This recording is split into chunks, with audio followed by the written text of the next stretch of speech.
17వ అధ్యాయము మత్తయి రాసిన సువార్త 17వ అధ్యాయము 1వ వచనం నుంచి 8వ వచనం వరకు మనం చూసుకుందాం. మత్తయి రాసిన సువార్త 17వ అధ్యాయము 1వ వచనం నుంచి 8వ వచనం వరకు. ఆమా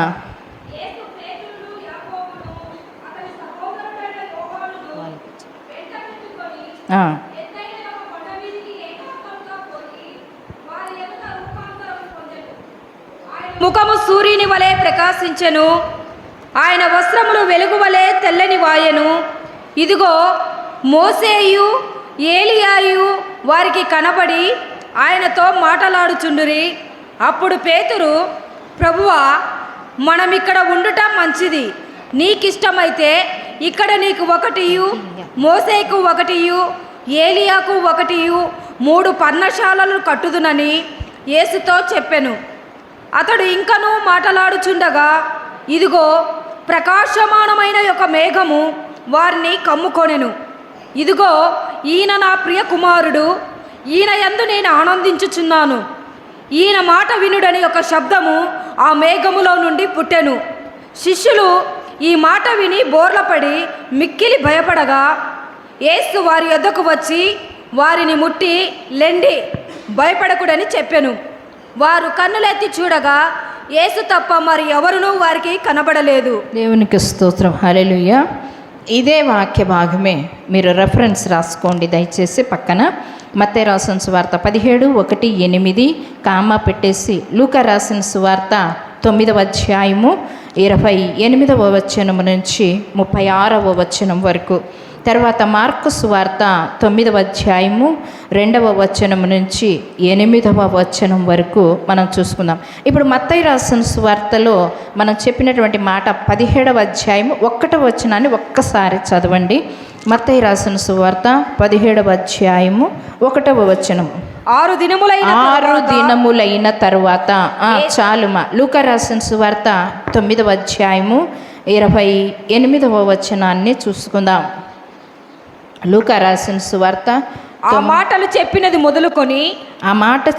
మొదలుకొని రమారమి 8 దినములైన తరువాత చాలు. మార్కు రాసిన సువార్త 9వ అధ్యాయము 2వ వచనాన్ని ఒకసారి చూసుకుందాం. మార్కు రాసిన సువార్త 2వ అధ్యాయము ఏమంటున్నారండి ఇక్కడ? 6 దినములైన తర్వాత. మత్తయి రాసిన సువార్త 17వ అధ్యాయం 1వ వచనంలో ఏమంటున్నాడు? మత్తయి రాసిన సువార్తలో 6 దినములైన తర్వాత, లూకా రాసిన సువార్తలో 8 దినములైన తర్వాత. ఈ 2 బాగా గమనించండి. 8 దినాలు అని ఎంతమంది సువార్తికులు రాశారు? 2. ఎవరెవరు? మత్తయి. 6 అనేది ఎంతమంది రాశారు? 2. 8 అని ఎవరు రాశారు? 1 రాశారు కదా.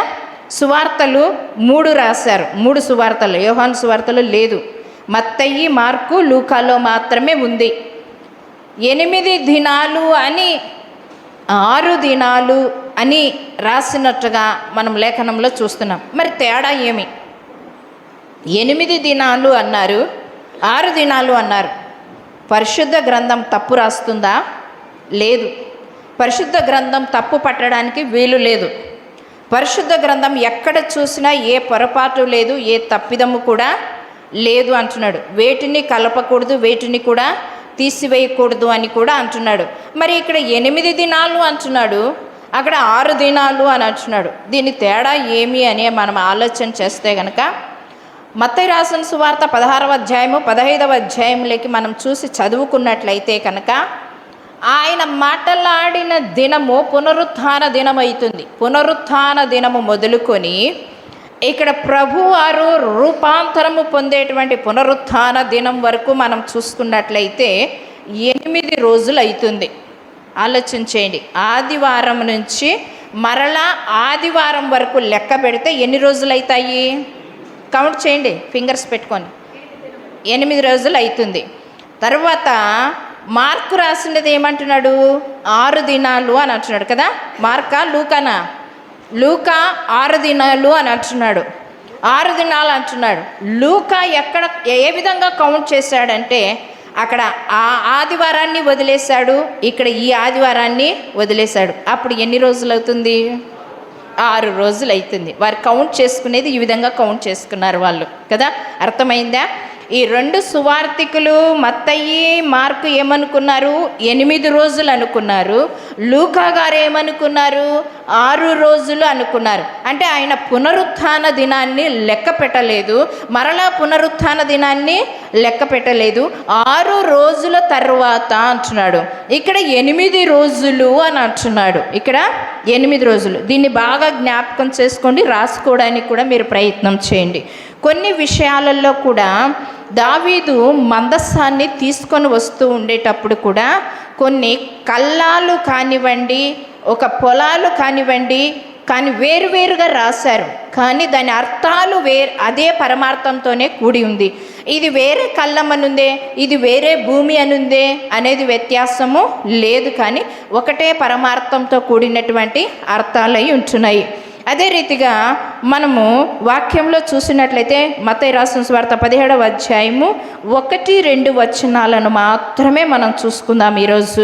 1-2 వచనాలను మాత్రమే మనం చూసుకోవడానికి ప్రయత్నం చేద్దాం. చదవండి. 6 దినములైన తరువాత యేసు పేతురును, యాకోబును, అతని సహోదరుడైన యోహానును వెంట పెట్టుకొని ఎత్తైన ఒక కొండ మీదికి ఏకాంతముగా పోయి వారి ఎదుట రూపాంతరము పొందెను. ఆయన ముఖము సూర్యుని వలె ప్రకాశించెను. ఆయన వస్త్రములు వెలుగు వలె తెల్లని వాయను. ఒక చిన్న ప్రార్థన చేసుకుందాం. మమ్మల్ని మిక్కిలిగా ప్రేమిస్తున్న మా పరలోకపు తండ్రి, పరిశుద్ధుడానికి స్తోత్రం చెల్లించుకుంటున్నాము నాయన. ఈ పునరుత్థాన దినమందు నీ మందిరావరణంలో చేరి నిన్ను స్తుతించి ఆరాధించి గణపరుచుకునే భాగ్యమును మాకు ఇచ్చిన విధానాన్ని బట్టి నీకు స్తోత్రము నా తండ్రి. చదవబడిన లేఖన భాగాన్ని మీరు మాకు విరిచి వడ్డించండి ప్రభువా. నన్ను మరుగుపరిచి మీరు మహిమ పొందుమని యేసు శక్తి కలిగిన నామను బట్టి అడిగి వేడుకొంటున్నాము నా తండ్రి. హల్లెలూయా. యేసు ప్రభు శిష్యుల్ని 12 తీసుకొని వెళ్ళాడు. 12 తీసుకొని వెళ్ళాడు.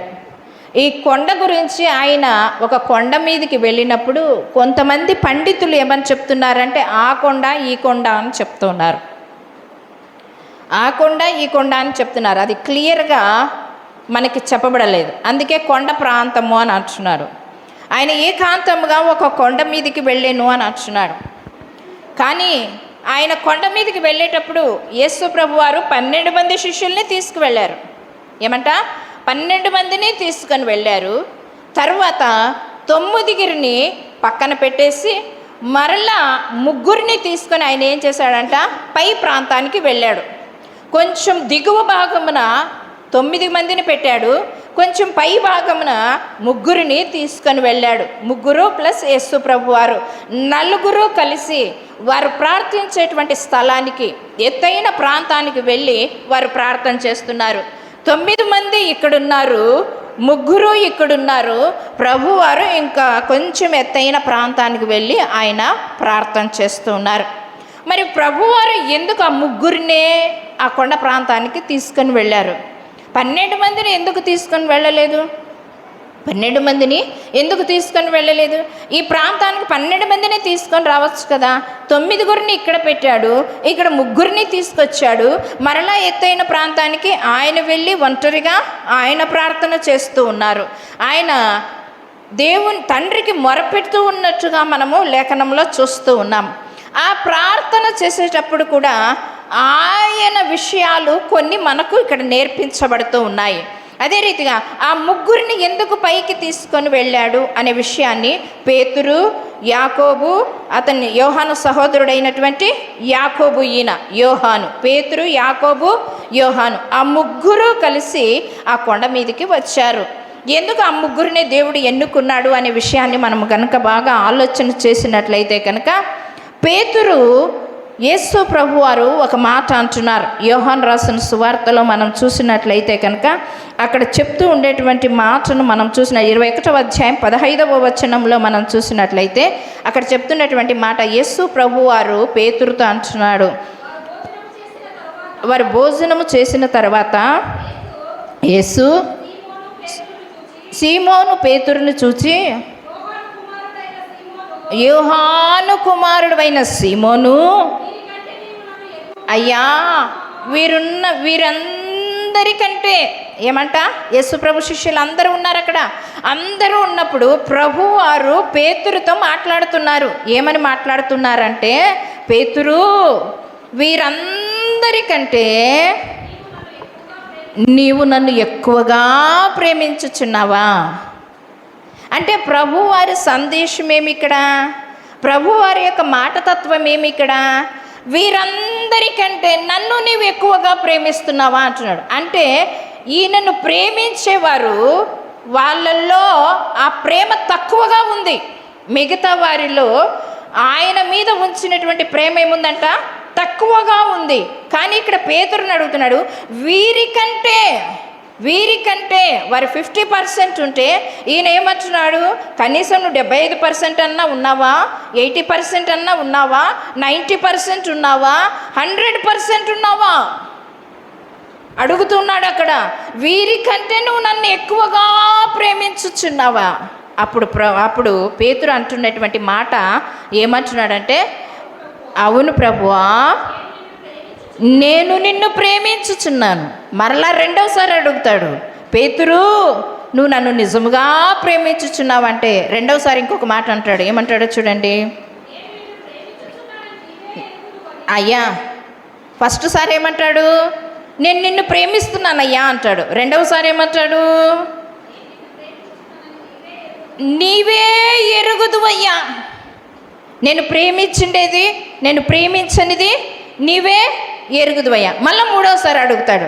మూడవసారి అడిగినప్పుడు పేతురు చెప్పిన జవాబేమి, పేతురు వ్యసనపడి, ప్రభువా నీవు సమస్తమును ఎరిగిన వాడవు, నిన్ను ప్రేమించుచున్నానని నీవే ఎరుగుదువయ్యా. నువ్వు సమస్తమును తెలిసిన వాడవయ్యా, నీకు సమస్తమును తెలుసునయ్యా. యెహెజ్కేలుతో ఒక మాట అంటున్నాడు. యెహెజ్కేలును ఒక ఎముకల లోయలోనికి తీసుకుని వెళ్ళాడు. యెహెజ్కేలు యొక్క ఆత్మను ఒక ఎముకల గూడు, అన్ని ఎముకలు కలిగినటువంటి ఒక లోయలోకి, ఒక గుహలోకి తీసుకొని వెళ్ళాడు. తీసుకొని వెళ్ళిన తర్వాత యెహెజ్కేలుతో యెహోవా దేవుడు మాట్లాడుతూ అంటున్నాడు. ఏమంటున్నాడు, యెహెజ్కేలు ఇవి బ్రతకగలవా అని అంటున్నాడు. యెహెజ్కేలు ఇవి బ్రతకగలవా అంటున్నప్పుడు అప్పుడు యెహెజ్కేలు ఏమంటున్నాడు, అది నీకే తెలియను ప్రభువా. ఎంత చక్కగా చెప్పాడో చూడండి జవాబు, అది నీకే తెలియను ప్రభువా. యెహెజ్కేలు ఇవి బ్రతకగలవా, అది నీకే తెలియను ప్రభా. ఇక్కడ పేతురు మూడవసారి ఏమంటున్నాడు, నేను ప్రేమించేది లేనిది అతను వ్యసనాక్రాంతుడై, వ్యసనపరుడై ఏమంటున్నాడంట. 2 సార్లు అడిగేసరికి, మూడవసారి అడిగేసరికి పేతురుకి ఏమనిపించిందంటే, అక్కడ అందరి మధ్యలో ఒక చిన్నతనముగా అనిపించింది, అందరి మధ్యలో ఒక అవమానకరముగా అనిపించింది. ఎందుకు ఈయన మాటి మాటికి నన్నే అడుగుతున్నాడు, ఏమంట మాటి మాటికి నన్నే అడుగుతున్నాడు.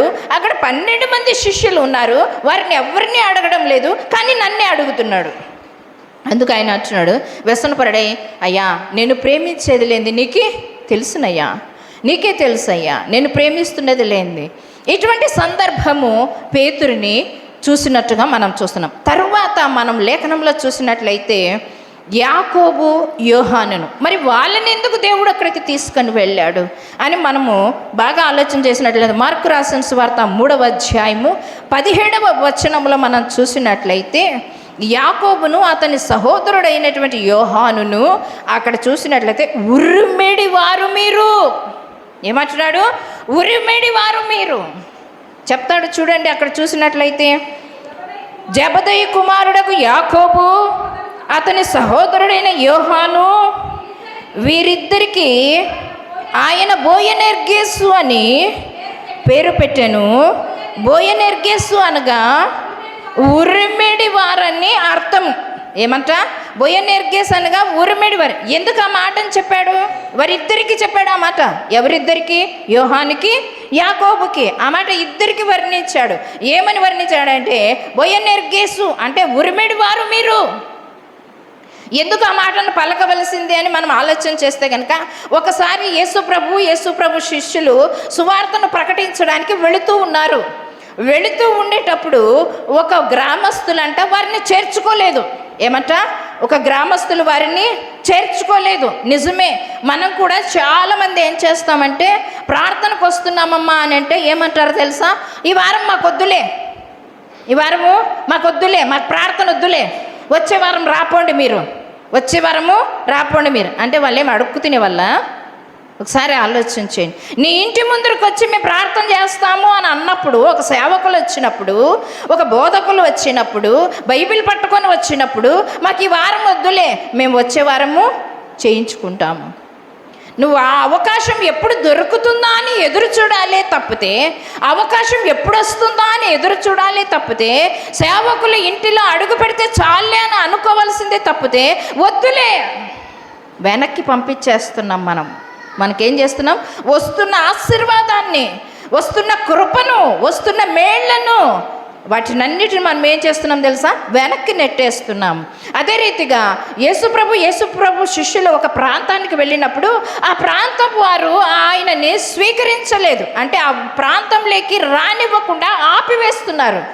అది చూసినటువంటి ఈ యొక్క యాకోబు, యోహాను ఏం చేస్తున్నారంటే, ఒకసారి ప్రభుని అడుగుతున్నారు, అయ్యా ఒకసారి ఆజ్ఞాపించు.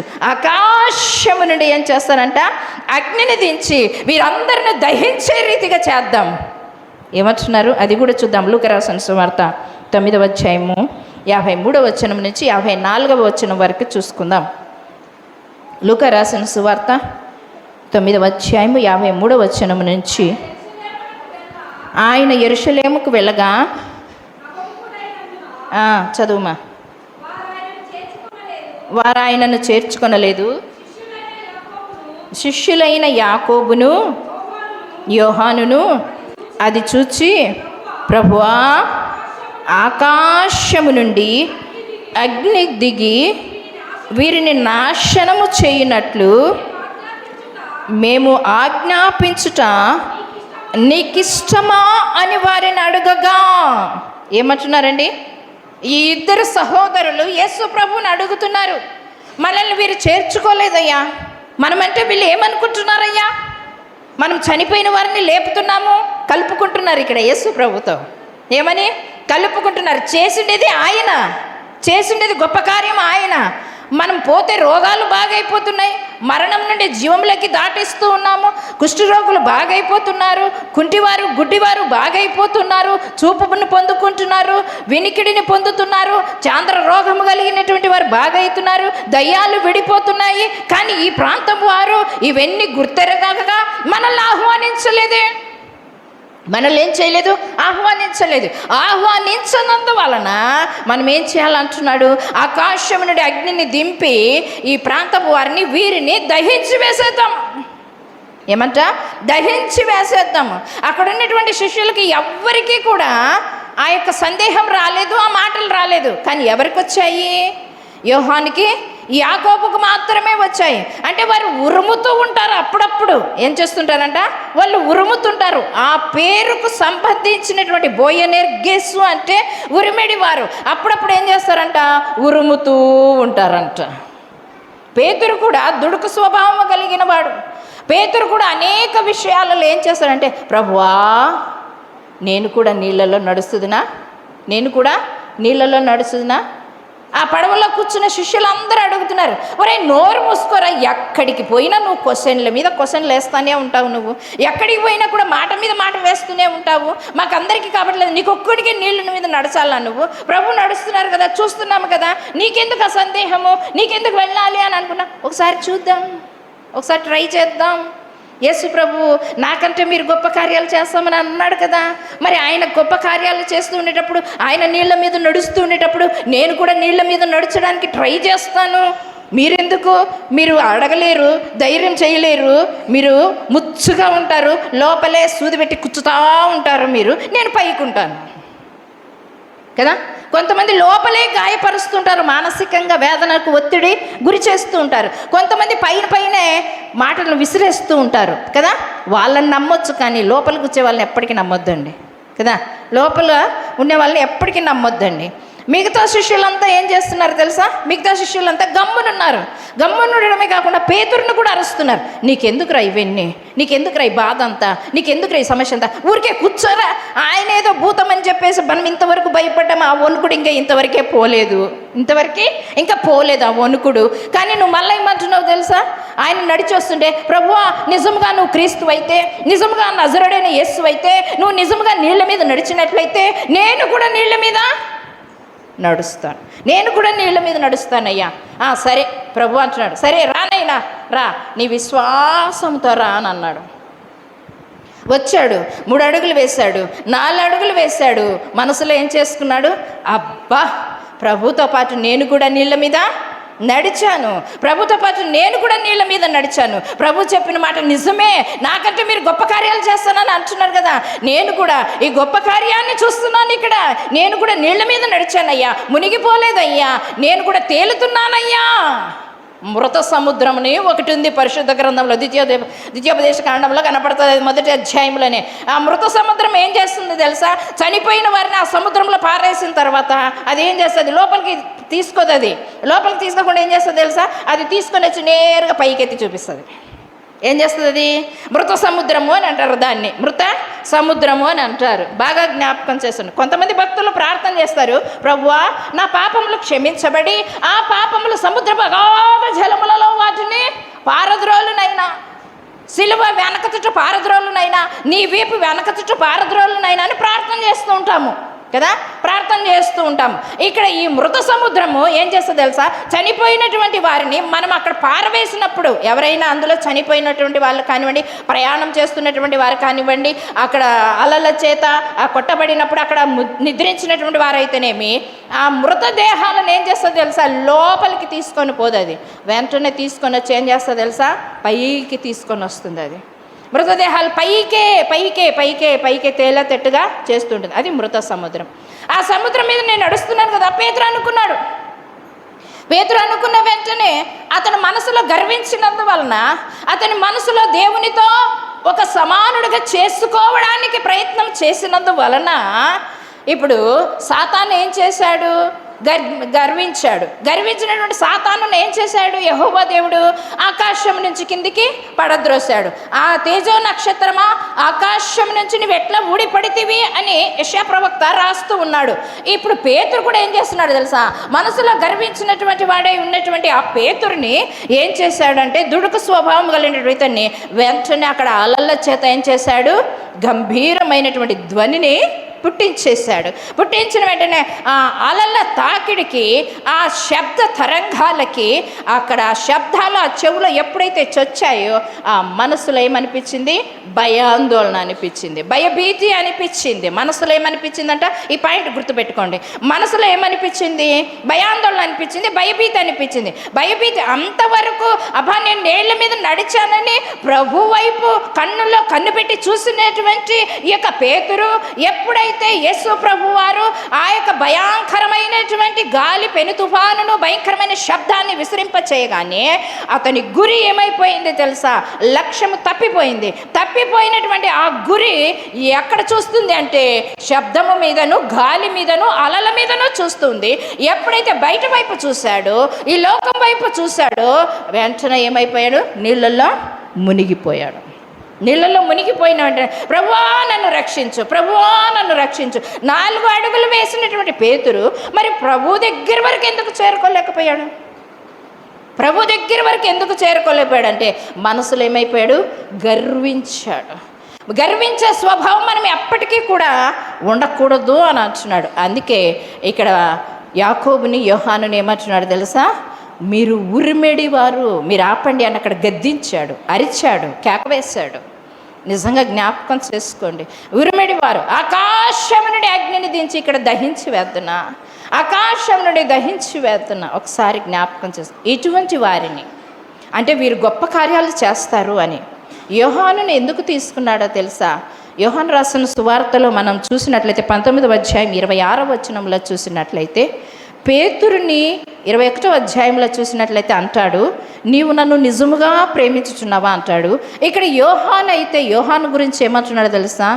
ఆయన ప్రేమించు శిష్యుడు అని అంటాడు. ఏమంటా? ఆయన 19వ అధ్యాయం 26వ వచనం, యోహాను రాసిన సువార్త 19:26. యేసు తల్లి అయినటువంటి మరియా, యేసు తన తల్లియు ఏమంటా? తాను ప్రేమించిన శిష్యుడు. ఎవరు ప్రేమించారు ఇక్కడ? యేసు ప్రభు ప్రేమించిన శిష్యుడు. కానీ ఇక్కడ పేతురు గురించి ప్రస్తావన ఏమిచ్చాడు? నీవు నన్ను ప్రేమించుచున్నావా అని అంటున్నాడు. కానీ ఇక్కడ యోహాను గురించి ప్రస్తావన ఏమి? ఆయన ప్రేమించు శిష్యుడు అని అంటున్నాడు. తేడా వ్యత్యాసం చూడండి మీరు. మిగతా వాళ్ళని ఎక్కడ ప్రస్తావన తీసుకురాలేదు, ఎక్కువగా వీళ్ళని మాత్రమే ప్రస్తావన తీసుకొని వచ్చాడు. ఈ విధముగా ఈ పేతురు, యాకోబు, యోహానులు ఆ ముగ్గురిని తీసుకొని రావడానికి గల కారణం ఏమంటే, ఆ ముగ్గురి ద్వారా దేవుడు ఈ లోకంలో గొప్ప కార్యాలను చేయబోతున్నాడు. అందుకే దేవుడు ఏం చేశాడంటే ఆ 9 ఇక్కడ ఒక సంఘముగా పెట్టి వీళ్ళని ఆయన ఎక్కువ ఆధిపత్యాన్ని ఇచ్చి, ఎక్కువ అధికారాన్ని ఇచ్చి, ఎక్కువ ఆశీర్వాదాన్ని ఇచ్చి, వారి నమ్మకాన్ని, వారి ధైర్యాన్ని చూసినటువంటి ఈయన వారిని ఎక్కువగా గొప్ప కార్యాలు చూడడానికి ఆస్కారం. తర్వాత మనం ఏదైనా ఒక వింతను చేయాలి అంటే ఆ వింత గురించి నలుగురు చెప్పుకోవాలంటే 2-3 సాక్షులు ఉండాలి. 2-3 సాక్షులు ఉండాలి. ఇక్కడ యేసు ప్రభు వారు రూపాంతరము పొందేటువంటి విషయాన్ని సాక్షులుగా ఉండాలి అంటే ఎంతమంది ఉండాలి? ఇక్కడ 12 మంది కాదు, 2-3 సాక్షులు ఉండాలి. అందుకే ఆ 2-3 ఏం చేశాడు? అక్కడికి తీసుకొని వెళ్ళాడు. అక్కడికి తీసుకొని వెళ్ళిన తర్వాత యేసు ప్రభు వారు ఏం చేస్తున్నారంట? కొండ మీదకి ఎక్కి ప్రార్థన చేస్తున్నారు. ప్రార్థన చేస్తూ ఉండేటప్పుడు ఏం జరిగింది అక్కడ? కొంతమంది ఆ 3 పుస్తకాలలో మీరు బాగా దగ్గర పెట్టుకొని చదువుకోండి. 3 పుస్తకాలలో ఒక్కొక్కటి ఒక్కొక్క రీతిగా కనపడుతుంది మనకి. అక్కడ ఆయన ప్రార్థన చేస్తూ ఉండగా ఆయన ఏం చేశాడంట? రూపాంతరము పొందెను. ఆయన ప్రార్థన చేస్తూ ఉండగా ఆయన ముఖము మారిపోయాను అని ఇంకొక సువార్తికుడు రాస్తాడు. ఒక సువార్తికుడు రాస్తాడు ఆయన రూపాంతరము పొందెను అని అంటున్నాడు. ఇంకొక సువార్తికుడు రాస్తాడు ఆయన సూర్యుని వలె ప్రకాశించుచుండెను. ఆయన ముఖం ఏ విధంగా ఉందంట? సూర్యుని వలె ప్రకాశించెను. ఒక భక్తుడు అంటాడు ఆయన ముఖము మారెను అని అంటాడు. ఒక సువార్తికుడు ముఖము మారెను అని అంటాడు. ఆయన ప్రార్థన చేస్తుండగా రూపాంతరము పొందెను అని ఉంది. రూపాంతరము అంటే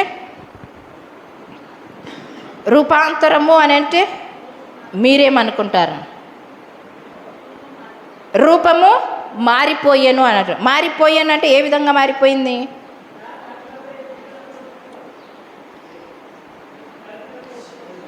ఏమంట? రూపము మారిపోయాను. అర్థమైంది? రూపాంతరము పొందాను కదా, రూపము మారిపోయాడు. బాగా వినండి. హెప్సిబా అంటుంది, ఏమంటుంది? అనిండేది రూపము మారిపోయాను. రూపం మారిపోయానంటే అంటే ఇంకొక ఆకారంలోకి వచ్చింటాడా? ఇంకొక ఆకారంలోకి వచ్చింటాడా? రూపము మారిపోయాను. ఇప్పుడు నా ముఖం మీద ఆయిల్ పడింది అనుకోండి, వేడి ఆయిల్, ఏమైపోతుంది? మారిపోతుంది. ఏమైపోతుంది? అప్పటికి ఇప్పుడున్న ఫేస్ అప్పుడు ఉండదు. ఏమైపోతుంది? చేంజ్ అయిపోతుంది కదా. ఇప్పుడు మామూలుగా యాక్చువల్గా చేద్దాం. మన సీమోన్ కొడుకే ఉన్నాడు. ఆ అబ్బాయికి మొన్న యాక్సిడెంట్ అయ్యింది. అంటే నేను చెప్తున్న విషయం ఉదాహరణకు మీకు చెప్తున్నా, బాధ పెట్టాలని కాదు. ఏమైపోయింది? ఇప్పుడు ఫేస్ ఇదంతా దెబ్బలు తగిలేసి, ఆ ముక్కుకు దెబ్బలు తగిలేసి పాపం అబ్బాయి ముఖం ఏమైపోయింది?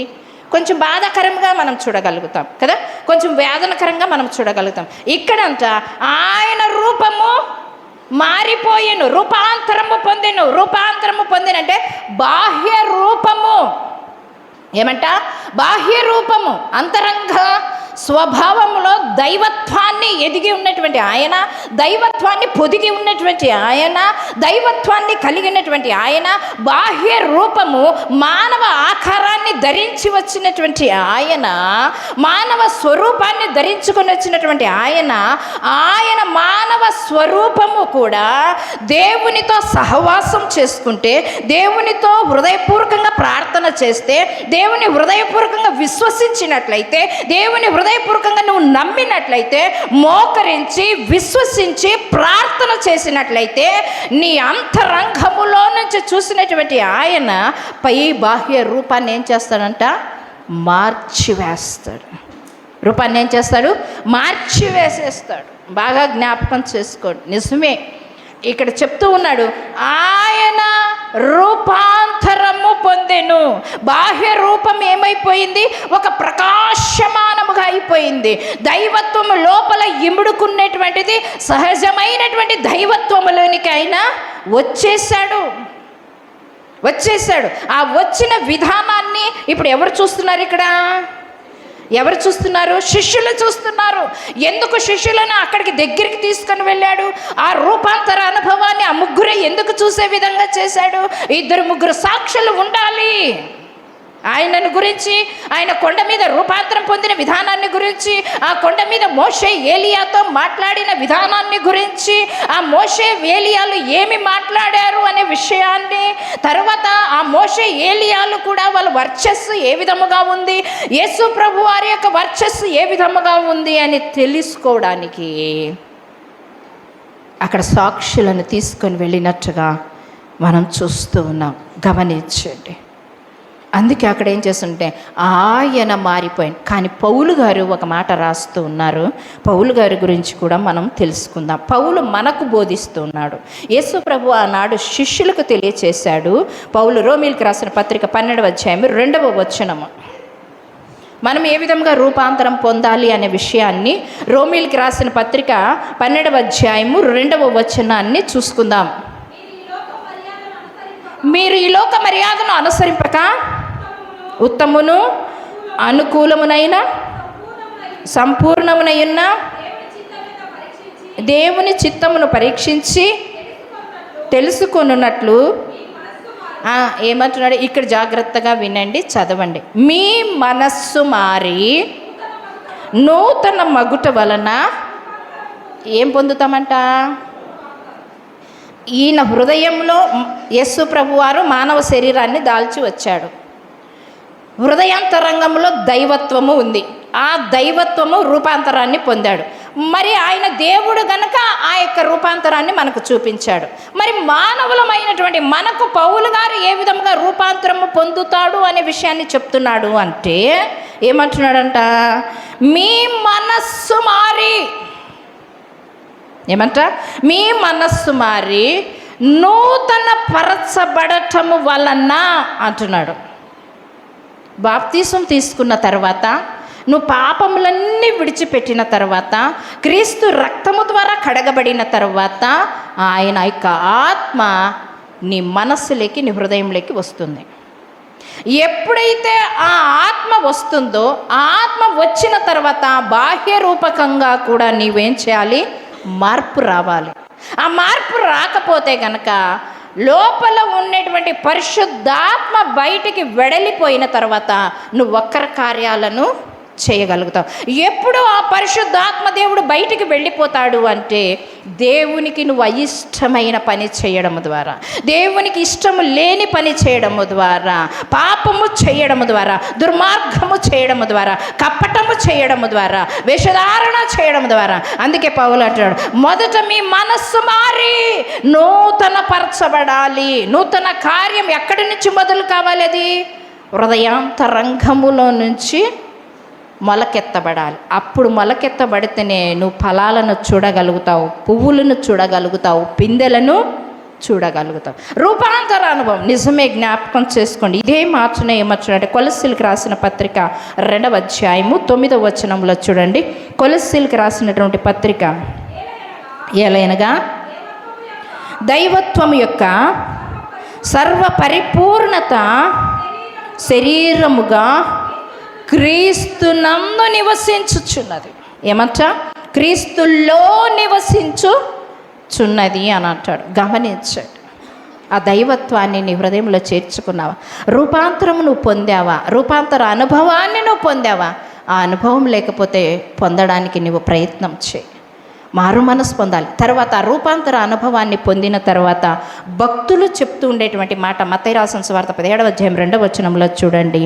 ఆయన ముఖము సూర్యుని వలె ఏమైందంట? ప్రకాశించెను. లూకా రాసిన సువార్త 9:29 చూడండి. ఆయన ముఖము మారిపోయెను అని అంటున్నాడు. మత్తయి ఏమంటున్నాడు? ముఖము సూర్యుని వలె ప్రకాశించింది అంటున్నాడు. అక్కడ చూసినటువంటి మత్తయి దృష్టి ఏ విధముగా ఉంది? సూర్యుని వలె చూశాడు. లూకా ఏ విధంగా చూశాడంట? ముఖము మారిపోయాను. 9వ అధ్యాయం 29వ వచనంలో ముఖం ఏమైపోయిందంట? మారిపోయాను అని అంటున్నాడు. మోషే గారు సీనాయి పర్వతం మీద 40 రాత్రులు 40 పగుళ్ళు ఏం చేశాడు? అక్కడ ఉపవాసం ఉండి ప్రార్థన చేస్తూ ఉన్నాడు. ఉపవాసం ఉండి ప్రార్థన చేస్తూ ఉండేటప్పుడు అక్కడ జరిగిన విషయం ఏమంటే, ఆయన దిగి వస్తూ ఉండేటప్పుడు ఆయనతో 40 రోజులు సహవాసం చేశాడు. ఆయనతో 40 రోజులు సంభాషించాడు. ఆయనతో మాట్లాడాడు. ఆయనతో కలిసి జీవించాడు. ఆయన సన్నిధి అక్కడే ఉన్నింది. ఆయన మహిమ అక్కడే ఉన్నింది. ఏదెను తోటలోకి ఆదాము దగ్గరికి రోజు వచ్చాడు సాయంకాల సమయమందు. కానీ మోషే దగ్గర మాత్రము 40 రాత్రులు 40 పగుళ్ళు కూడా ఆయన సన్నిధి ఆయనతో ఉంది. అందుకే ఆయనకి ఆకలి అనిపించలేదు, దప్పిక అనిపించలేదు, పగలు అనిపించలేదు, చీకటి అనిపించలేదు, ఎండ అనిపించలేదు, మంచు అనిపించలేదు, వర్షము అనిపించలేదు. ఆయనతో సహవాసము చేయడము ద్వారా ఆయన ముఖ తేజస్సు ఏమైపోయిందంట? మారిపోయింది. ప్రార్థన చేస్తూ ఉండగా యేసు ప్రభు యొక్క ముఖాన్ని మారింది. నువ్వు ప్రార్థన చేస్తూ ఉండగా, నువ్వు ఉపవాసం ఉండి ప్రార్థన చేస్తుండగా, నువ్వు విశ్వాసంతో ప్రార్థన చేస్తున్నప్పుడు, భక్తి శ్రద్ధలతో ప్రార్థన చేసినప్పుడు, పాపాన్ని విడిచిపెట్టి పరిశుద్ధతతో నువ్వు ప్రార్థన చేసినప్పుడు నీ ముఖ తేజస్సు కూడా మారిపోతుంది. దేవునికి స్తోత్రం. హల్లెలూయా. అప్పుడే గుర్తుపడతారు అన్యులు కానీ ఎవరైనా కానివ్వండి. ఏమంటారు తెలుసా? అబ్బా, ఆమె నిజంగా ప్రార్థనా పరురాలేనేమో, ఆమె నిజంగా వాక్యపరులని. ఆమె ముఖం చూసే లోపల ఒక తేజస్సు కనపడుతుంది, ఒక తెలియని అనుభూతి కనపడుతుంది, ఒక అనుభూతి కనపడుతుంది. అన్యులు అప్పుడే సాక్ష్యాన్ని చెప్పేస్తారు. అన్యులు ఏం చేస్తారు తెలుసా? మనల్ని చూస్తున్నాం. మనం ప్రతిరోజు, నేను చాలాసార్లు మీకు చెప్పాను, ప్రతిరోజు మనం బైబిల్ చదువుతాము. అన్యులు మనల్ని రోజు చదువుతారు. అన్యులు మనల్ని ప్రతిరోజు చదువుతారు. బాగా గమనించండి. ప్రతిరోజు నిన్ను అన్యులు చూస్తూ ఉంటారు. నీ సాక్ష్యాన్ని చూస్తూ ఉంటారు, నీ మాటను చూస్తుంటారు, నీ నడవడిక చూస్తుంటారు, నీ క్రియను చూస్తూ ఉంటారు. బాగా గమనించండి. నీ చూపును చూస్తుంటారు. గనురాలైనటువంటి స్త్రీ ఎవరిని చూసింది? గనురాలైన స్త్రీ ఎలీషాను చూసింది. ఎలీషాను గమనించింది. అయ్యా, ఈ దారిలో వస్తూ పోతున్నటువంటి దైవజనుని నేను చూశాను, నేను గమనించాను, నేను తెలుసుకున్న సత్యం ఏమిటి? ఆయన పరిశుద్ధుడు, ఆయన పవిత్రుడు, ఆయన ప్రవక్త, ఆయన బోధకుడు, ఆయన సేవకుడు. గుర్తిస్తున్నామా? అప్పుడప్పుడు పోతున్నాడు. మరి రోజు నిన్ను చూస్తున్న అన్యులు నిన్ను గుర్తుపడతా ఉంటారు. నువ్వు ఏ విధంగా ఉన్నావు? నీ మాట తత్వం. ఈరోజున్న మాట రేపు లేదు మనది. ఈరోజున్న మాట రేపు లేదు. కానీ వాక్యం ఏం చెప్తుంది? నీ మాట అవునంటే అవును, కాదంటే కాదు అని ఉండాలి అని ఉంది. కానీ మనం ఏం చేస్తాం? ఈరోజు మాటేసాం. మందిరానికి ఈరోజు 10,000 ఇవ్వాలనుకున్నాను, 5,000 ఇవ్వాలనుకున్నాను, అయిపోయాది, 0 అయిపోయి ఉంటుంది. ఇది మన మాట తత్వం కదా. మందిరవర్ణానికి ఏమి ఇవ్వాలనుకున్నా? జొన్నలు ఇవ్వాలనుకున్నాను. మందిరవర్ణానికి బియ్యం ఇవ్వాలనుకున్నాను. మందిరవర్ణానికి శనగలు ఇవ్వాలనుకుంటున్నాను. మందిరవర్ణానికి ఇంకొకటి అది చేయించాలనుకున్నాను, ఇది చేయించాలని అనుకున్నాను. కానీ దాన్ని ఏం చేస్తాము? అప్పుడు మాట జారుతాము. నువ్వు మాట ఇచ్చి నిలబెట్టుకోవాలని దేవుడు చెప్తున్నాడు. కానీ మాట ఇవ్వకుండా ఉండుటే మేలు అని కూడా అంటున్నాడు. మాట ఇవ్వకుండా ఉండుటే నీకు మేలు అని అంటున్నాడు. బాగా గమనించండి. ఇక్కడ ముఖము మారిపోయాను, సూర్యుని వలె ప్రకాశించెను అని మాట చెప్తున్నాడు. మోషేని చూసినట్లయితే ఆయన 40 రాత్రులు 40 పగులు ప్రార్థన చేసి సహవాసం ఉండి ఉపవాసం ఉండి ప్రార్థన చేసి కిందికి వస్తూ ఉంటే ఇశ్రాయేల్ ప్రజలు ఆయన ముఖాన్ని చూడలేకపోయారు. ఆయన ముఖాన్ని ఏం చేశారంట? కేవలం ఒక 40 రోజులు ఉపవాసం ఉన్నందుకు, 40 రోజులు 40 రాత్రులు 40 పగుళ్ళు ఉపవాసం ఉండి ప్రార్థించినందువలన ఆ విధంగా ఉన్నదంట. ప్రకటన గ్రంథంలో 1వ అధ్యాయంలో మనం చూసినట్లయితే అక్కడ కూడా కనపడుతుంది చూడండి. 1వ అధ్యాయం 16వ వచనంలో చూడండి. అక్కడ చూసినట్లయితే ఆయన ముఖము, యోహాను భక్తుడు రాస్తున్నటువంటి మాట ఇది. యోహాను భక్తుడు యేసు ప్రభు వారిని చూసిన తర్వాత ఆయన ఇచ్చిన సాక్ష్యం ఇది. ఏమంటున్నాడో చూడండి. ఆయన కుడి చేత 7 నక్షత్రం, ప్రకటన గ్రంథం 1:16. ఆయన ముఖము ఏమంట? తేజస్సుతో కాదు, చెప్పిండే మాట. ఏమంటున్నాడు? మహా తేజస్సుతో ఏమైందంట? ప్రకాశించుచున్న సూర్యుని వలె ఉండెను. ఎవరంటున్నారు? పద్మాసు లోయలో యోహాను భక్తుడు ప్రకటన గ్రంథాన్ని రాస్తూ ఆయన చూసిన దర్శనాన్ని, ప్రభువుని చూసిన దర్శనాన్ని యోహాను భక్తుడు రాస్తున్నాడు. మరి అపోస్తుల కార్యంలో మనం చూసినట్లయితే 26:13లో మనం చూసినట్లయితే, 22:6లో మనం చూసినట్లయితే, 26:13లో చూసినట్లయితే అక్కడ చెప్తున్నాడు, అగ్రిప్ప రాజు దగ్గర ఇక్కడ పౌలు చెప్తున్నాడు, అయ్యా దమస్కు పట్టణానికి నేను వెళుతూ ఉండేటప్పుడు ప్రభువారు నాకు దర్శనమిచ్చాడు. ఆ దర్శనం ఏ విధముగా ఉంది? సూర్య తేజస్సు కంటే మిక్కిలి ప్రకాశమానమైనటువంటి వెలుగుతో దర్శనము చూసినట్లు చూస్తున్నాను.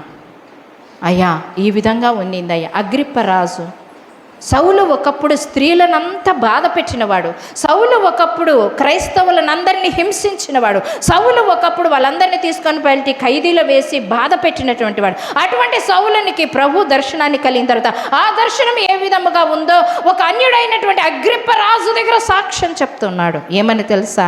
అయ్యా ఆయన ముఖము చూస్తుంటే సూర్యుని కంటే తేజస్సు ఎక్కువగా ఉన్నిందయ్యా. చూడలేకపోయానయ్యా, ఆ దర్శనాన్ని నేను చూడలేకపోయానయ్యా, ఆ మహిమను నేను చూడలేకపోయానయ్యా. యోహాను భక్తుడు అంటున్నాడు, మహా తేజస్సుతో ఉన్నాడయ్యా ఆయన. బాగా గమనించండి, ఈ యొక్క వర్చస్సుని ఎవరెవరు చూశారు ఇక్కడ? పేతురు, యాకోబు, యోహానులు చూశారు. చూసిన తర్వాత వచ్చే వారము మోషే, ఏలియాలు ఎందుకు వచ్చారు? మోషే, ఏలియాలు యేసు ప్రభుతో మాట్లాడడానికి భూమి మీద ఆయన రూపాంతరము పొందినటువంటి ఆయనతో మాట్లాడడానికి ఎందుకు వచ్చారు? ఏ విషయము మాట్లాడారు? మరి మోషే, ఏలియాలనే ఎందుకు అక్కడ సాదృశ్యంగా ఉంచారు?